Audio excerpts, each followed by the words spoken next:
Hare Krishna. We shall now be summarizing chapter 2 of Jaiv Dharm, titled The Nitya Dharma of Jeev is Pure and Eternal. The Jaiv Dharm is authored by Shri Bhaktivinoda Thakurji. The preface is written by Shri Bhaktivedanta Narayan Maharajji, and the introduction is written by our Param Guruji, Shri Keshavji Maharaj. And before we go into it, let's do some Mangalacharan. वंदे श्री गुरु श्री युतपत कमलम श्री गुरु वैष्णवश्च श्री रूपं साग्र जातम Sagan Raghunath Mitcham ता सजीवम साद्वैतम सावधूतम परिजन सहितम कृष्ण चैतन्य देवम Shri Radha Krishna पादान Sagan Lalita Shri विशाखात्मिताश्च ओम अज्ञानत्रिमादस्य ज्ञानञ्च शलाकया चक्षुरुन्मीलितं येन तस्मै श्री गुरुवे नमः। नमो महाबुद्धन्याय कृष्ण प्रेम पदायते कृष्णाय कृष्ण चैतन्य नामने गौर विषय नमः। हे कृष्ण करुणा सिंधु दीन बंधु जगतपते गोपेश गोपिका कांत राधा कांत नमस्तुते। जय श्री कृष्ण चैतन्य प्रभु नित्यानंदा श्री अद्वैत गदाधर शिवसादि गौर भक्त वृंद। हरे Krishna Krishna Krishna Hare Hare Hare Ram Ram Ram Hare Hare. First of all my दंडवत प्रणाम to my Diksha Guru Shri Bhaktivedanta Narayan Maharaj Ji. Then my Danvat Pranam to my Shiksha Guru Shri Brajnath Prabhu Ji. And my Danvat Pranam to all my Shiksha Gurus. And my Danvat Pranam to all the listeners who would be listening to this recording subsequently. So here we go. In one particular day, as usual, Paramhans Babaji Mahashay and so and Sannyasi Maharaj they were sitting together after having collecting the alms or madhukari that we call it. They sat down and were discussing spirituality, and then Sannyasi ji Thakur ji asked a question from Paramhans Babaji Mahashaji. In fact, he asked two questions, and the two questions were: if the jeev is infinitesimal, very small, how can his eternal dharma be full and pure? And the second question was, and if the natural function of the jeev is formed at the time he is constituted, then how can that function be eternal? The answers given by Paramhans Babaji Mahashay are as follows. Now onward, the rest of the chapter is about the answers to these two questions. So Babaji replies, Jeev is very small, but his dharma is nitya, that is eternal. Minuteness is only a trait by which he is identified. Krishna is only infinite, Bhradvastu, and the jivas are his innumerable atomic particles. Like sparks from the fire, jivas emanate from Krishna. A single jiv can bring about a great inundation of love by obtaining Krishna. Only when jiv is in connection with his object that the identity of his dharma becomes apparent. Transcendental love for Krishna or the prem is the nitya dharma of Jeev.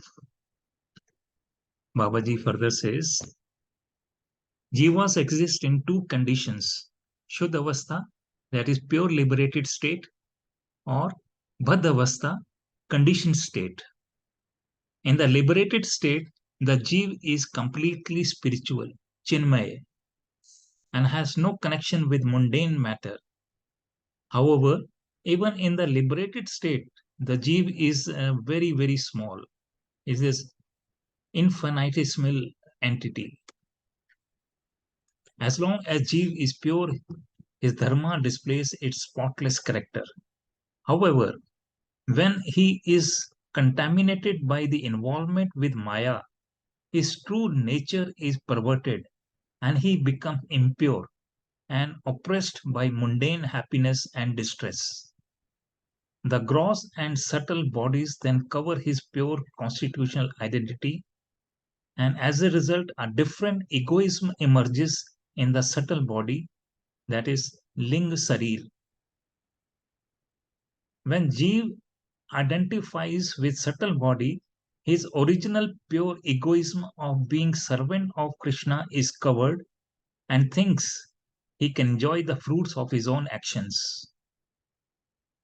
He identifies himself with different types of bodily conceptions, like I am a woman, I am a master of my servants, I am poor, I am rich, I have disease, I am the king. Like this, he identifies himself with such conceptions.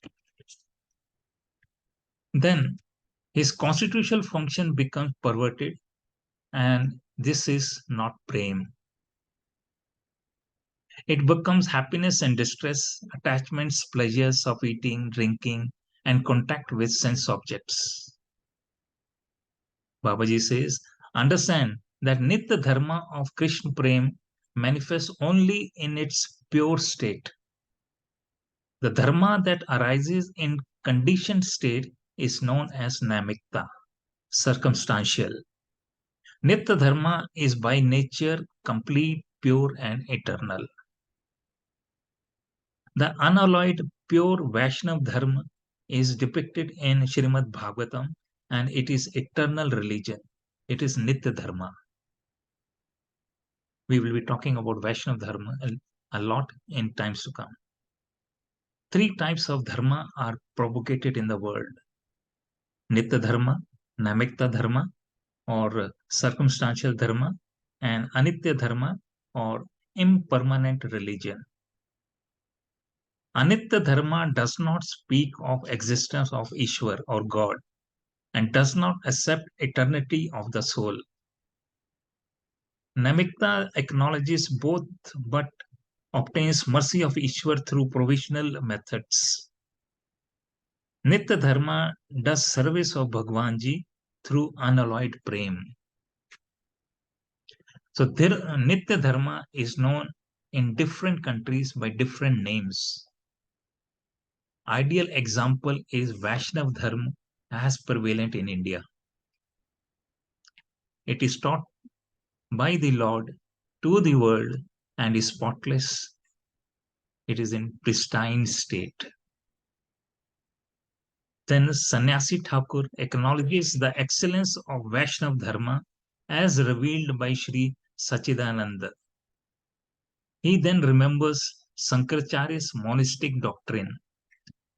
He also mentions about Sri Chaitanya's Mahabhav as the highest prem and asks Babaji, is it different from the attainment of perfection of absolute oneness, that is Advait Siddhi? To this, Paramhans Babaji Mahashay says, one should always remember Shankaracharya as none other than Mahadev Shankar or Shivaji or Shivji.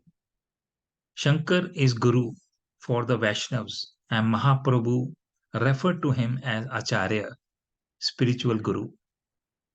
Shri Shankara was a perfect Vaishnava. When Shri Shankar appeared in India, there was a need for a Gun avatar like him, an incarnation who presides over qualities of material nature. Shunyavadi or voidism, the Buddhist philosophy, had replaced Varna Ashram Dharma and Vedic Shastras. It is an extreme example of Anitya Dharma, impermanent religion.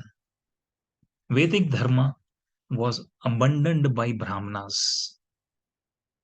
Then Shankaracharya appeared and re-established Vedic literature and converted Sunyavadi into Brahmavadi doctrine of Nirvashesh or featureless. It was a tremendous contribution. Shankaracharya's work was relevant to a particular time, very useful, and laid foundation upon which great acharyas like Sri Ramanujacharya erected pure Vaishnava Dharma.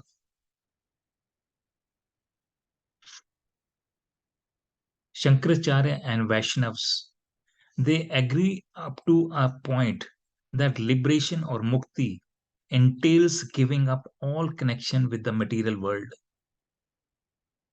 He has remained silent what extraordinary destination Jeev attains after liberation. Shankaracharya knew very well that by worship of Hari, liberation is possible, and Jeev would thus become Shuddh Bhakta and do bhajan. So, from one specific point of view, absolute oneness, Advaita Siddhi, seems identical to Prem.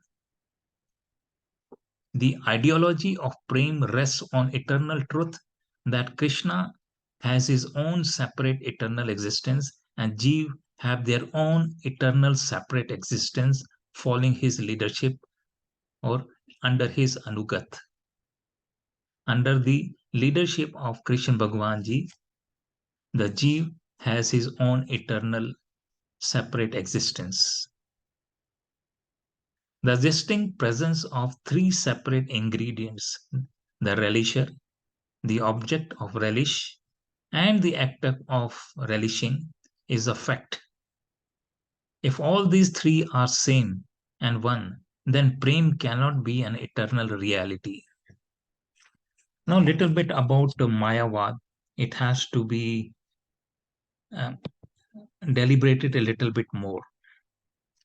Mayavadis deny from the very outset that anything exists except the one spiritual substance, Brahma. And they also denied that the function of prem exists within that spiritual substance.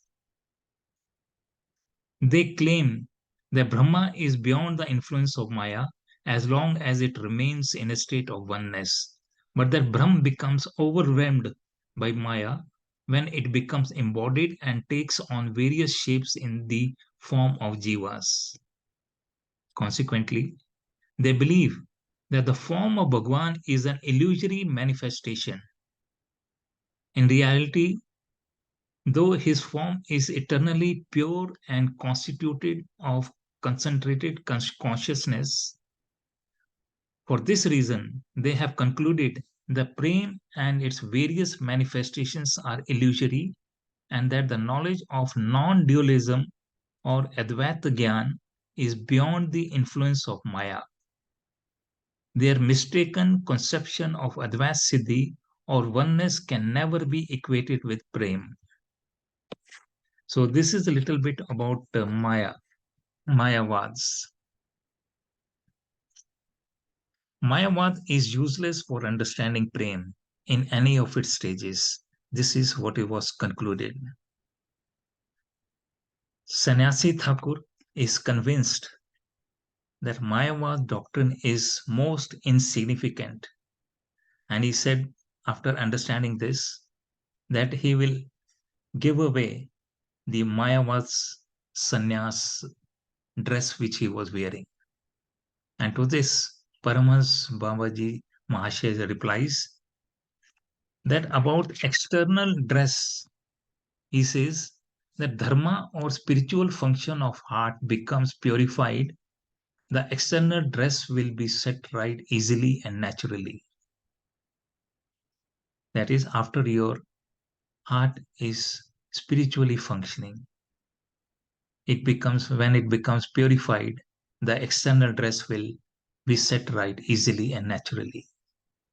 Then Babaji mentions to follow Chaitanya Mahaprabhu, and these are given further in the book in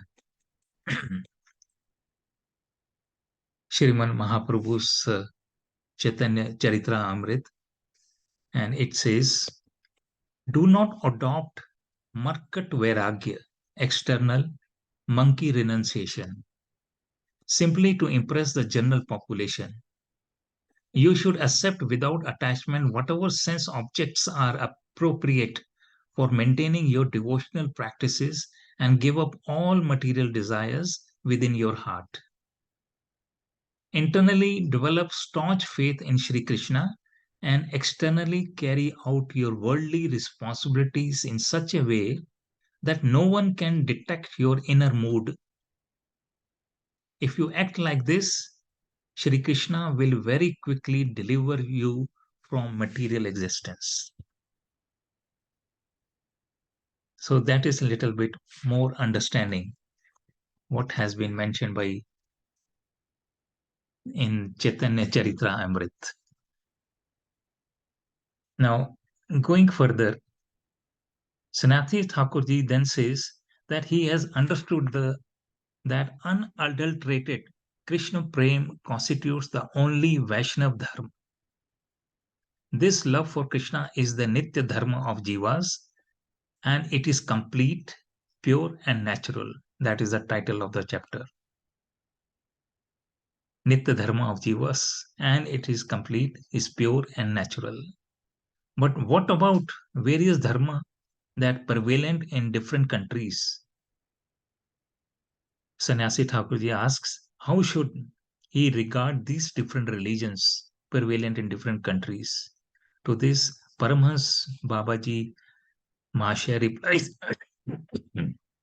he replies that there is only one dharma, and that is Vaishnav dharma. It is pure, and it is pure form of Jaiv dharma.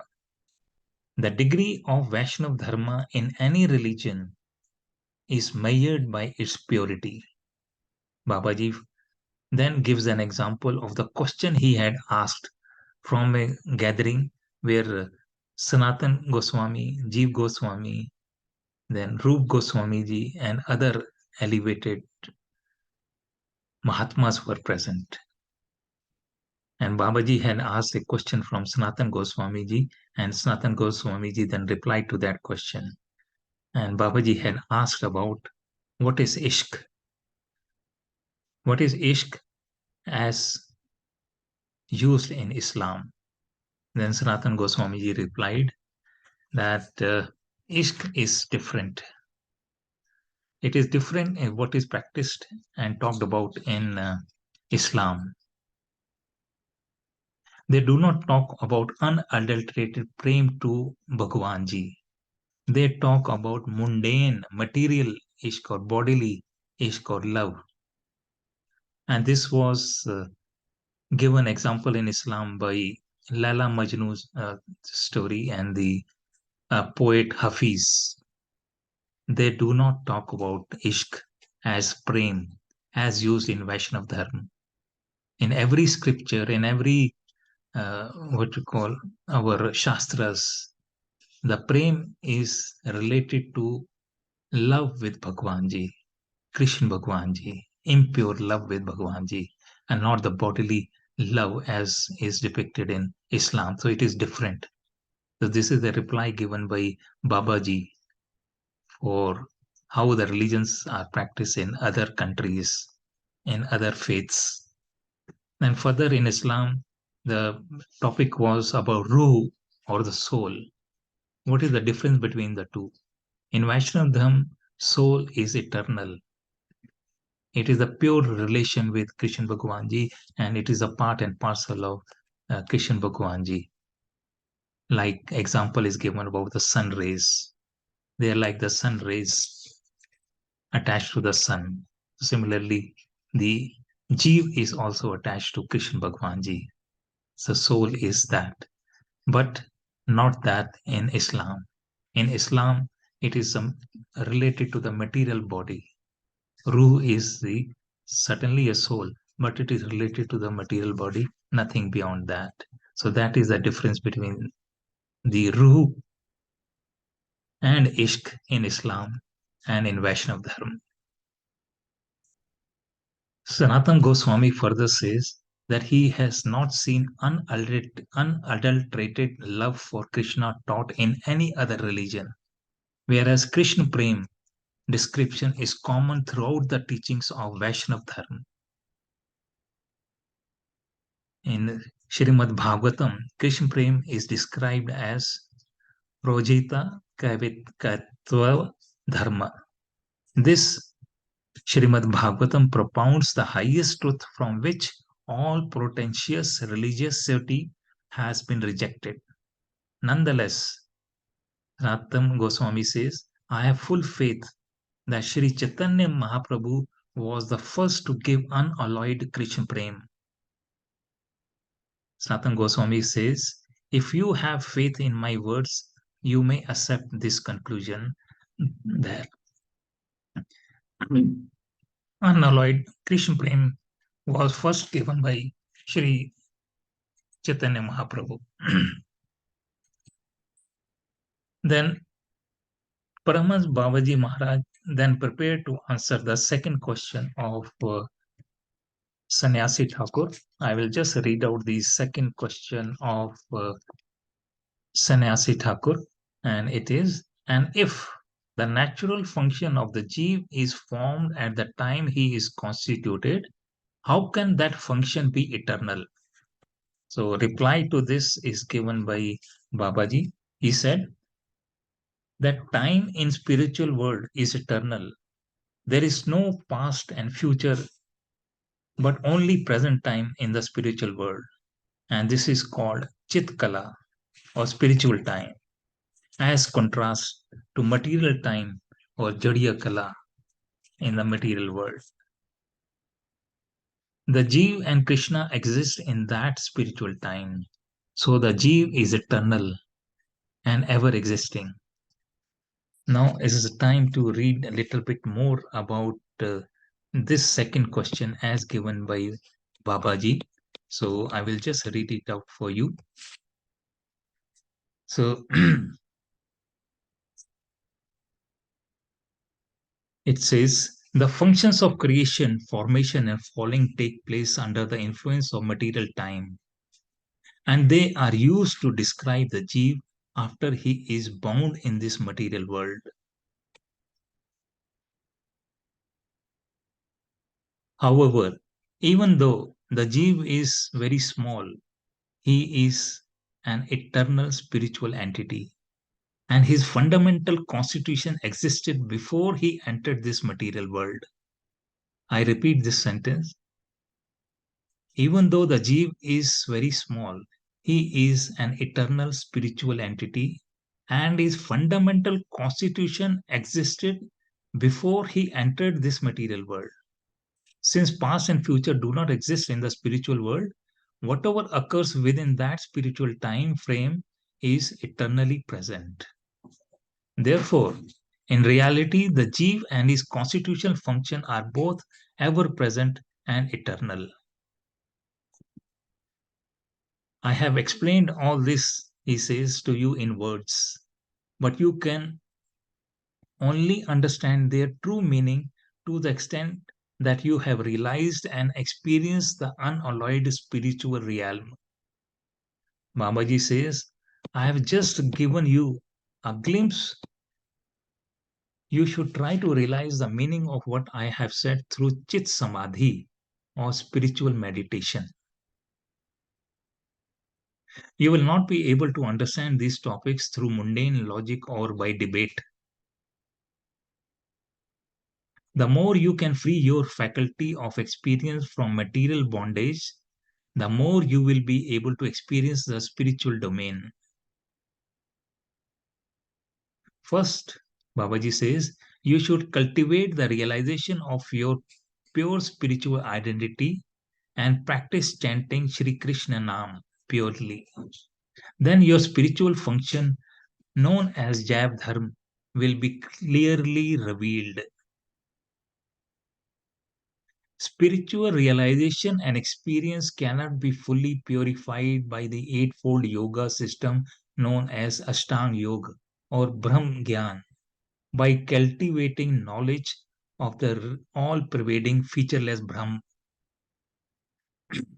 The Jeev can manifest his Nitya Siddha Dharma or eternal spiritual function by constantly cultivating activities directly meant for Krishna's pleasure.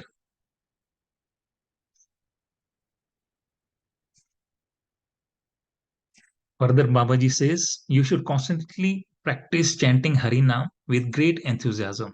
Such practice is true spiritual culture. By chanting Harinam regularly, you will develop unprecedented attachment for Sri Krishna Nam within a short time, and you will directly experience the spiritual realm. Chanting Shri Harinam is the foremost of all different limbs of bhakti, and it yields the quickest results. This is confirmed by Shri Mahaprabhu's instructions in Shri Krishnadas Kaviraj's magnificent work, Shri Chaitanya Charita Amrit. This is very important. Please listen a little carefully. It says, of all the different types of spiritual practice, the 9 forms of bhakti, Shravan, Kirtanam, etc., are the best because they have tremendous power to deliver Krishna and Krishna Prem. Of these 9 practices, Nam Sankirtan is the best. By chanting Shri Krishna Nam without offense, one obtains the priceless treasure of Prema. So, Krishna Nam has been given a lot of importance. Chant it without offense. Then, towards the end of the chapter, Babaji Maharaj mentions about how to recognize a Vaishnav. He says, I will tell you that a Vaishnav is someone who has given up all offenses and who chants Shri Krishna Nam with great feeling. There are 3 categories of Vaishnavas: the Kanishta or neophyte, the Madhyam or the intermediate, and the Uttam or the most exalted. A Kanishta Vaishnav chants the name of Krishna occasionally. A Madhyam Vaishnav chants the name of Krishna constantly. And an Uttam Vaishnav causes others to chant Shri Nam by his own very presence. According to Mahaprabhu and the instructions given by him, we do not need any other criteria to understand who is a Vaishnav. So this is, in a nutshell, the summary of chapter number 2. And to conclude, the title of this chapter is the Nitya Dharma of Jeev is pure and eternal. And in one sentence, the reply is, the love for Krishna is the Nitya Dharma of Jeev, and it is pure, it is eternal, it is complete and natural. So thank you very much for being with me. Hare Krishna, Krishna Krishna, Hare Hare, Hare Ram, Ram Ram, Hare Hare.